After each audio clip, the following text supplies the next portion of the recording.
Olá, irmãos, graça e paz do Senhor Jesus. Nós estamos aqui mais uma vez para compartilhar com vocês um trecho da palavra do Senhor, que é alimento para as nossas almas, que nos sustenta e que nos ajuda a permanecer firmes nesse tempo de grandes dificuldades. Então, abra sua Bíblia comigo no livro de Gênesis, capítulo de número 40, verso 14. A gente vai ler alguns versículos salteados, alguns poucos versículos, porque não dá para ler o texto inteiro, mas logo então eu vou comentar um pouco e certamente vai ficar mais claro para você. Gênesis 40, 14 diz assim: Porém, lembra-te de mim quando tudo te correr bem, e rogo-te que sejas bondoso para comigo e faças menção de mim a Faraó e me faças sair desta casa.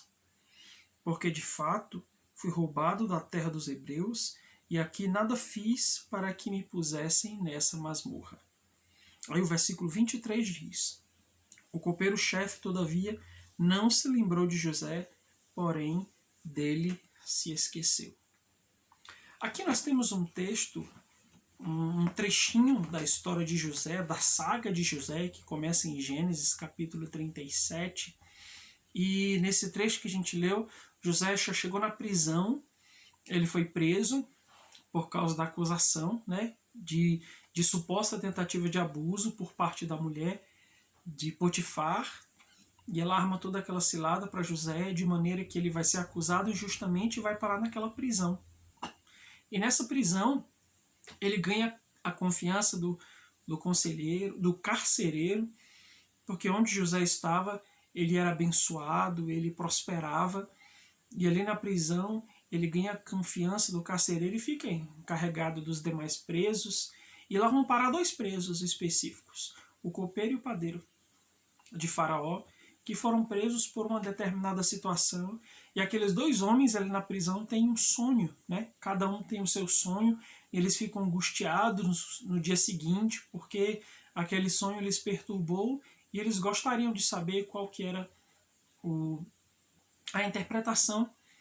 E José interpreta o sonho dos dois, e ele diz que o copeiro vai voltar a ser, né, vai voltar a ser restituído ao seu cargo e voltar a servir a Faraó, enquanto o padeiro, dentro de 3 dias, ele haverá de morrer. E acontece exatamente como José havia interpretado, porque ele diz que o Senhor é o responsável pela interpretação dos sonhos. E de repente, quando José percebe, nesse momento de interpretação, principalmente do copeiro, uma oportunidade para ser lembrado, ele pede para que o copeiro, aí a gente entra no texto que eu li, do verso 14, para que o copeiro lembre dele quando ele estiver diante de Faraó, lembrar que ele está preso injustamente e tal, mas quando o copeiro é restituído, no versículo 23, como a gente viu, ele esquece de José.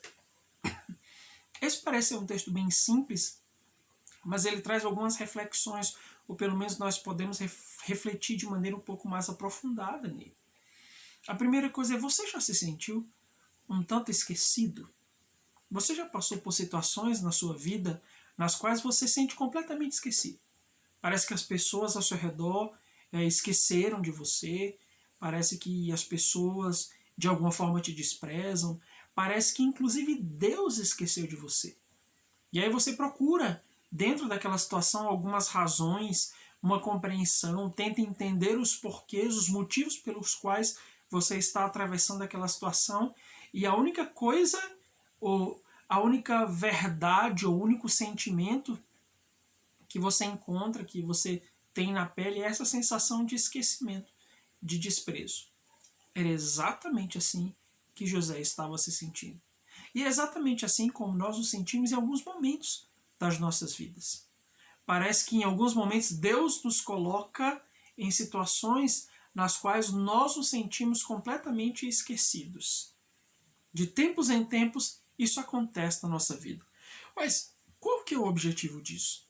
E para piorar a situação, os sonhos das pessoas elas se tornam realidade, os sonhos das pessoas se tornam verdade, essas pessoas têm suas vidas melhoradas, você é usado e ajuda essas pessoas a melhorarem ao cumprimento dos sonhos dela, mas parece que os seus ficam completamente esquecidos.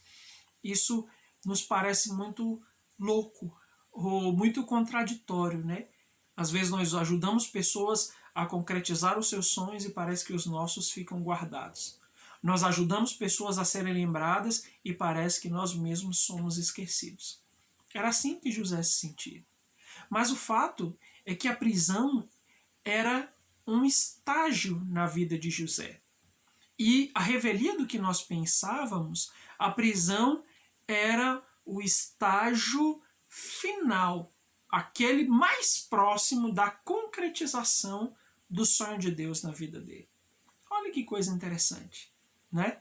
Porque geralmente nós acreditamos que quando estamos nesse momento de esquecimento, quando estamos nesse momento de anonimato, do tipo, Deus não lembra de mim, ninguém lembra de mim, a impressão que nós temos é que estamos extremamente distantes do cumprimento dos nossos sonhos.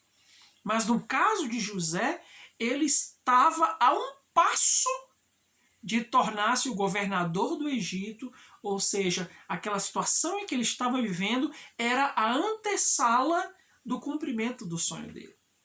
Então talvez seja exatamente assim com você. Esse tempo de suposto anonimato é um tempo em que Deus está te preparando, está guardando o teu coração, está tratando o seu caráter e, ao contrário do que você pensa, talvez você esteja a um passo da concretização daquele projeto, daquele sonho, daquilo que Deus deseja para a sua vida.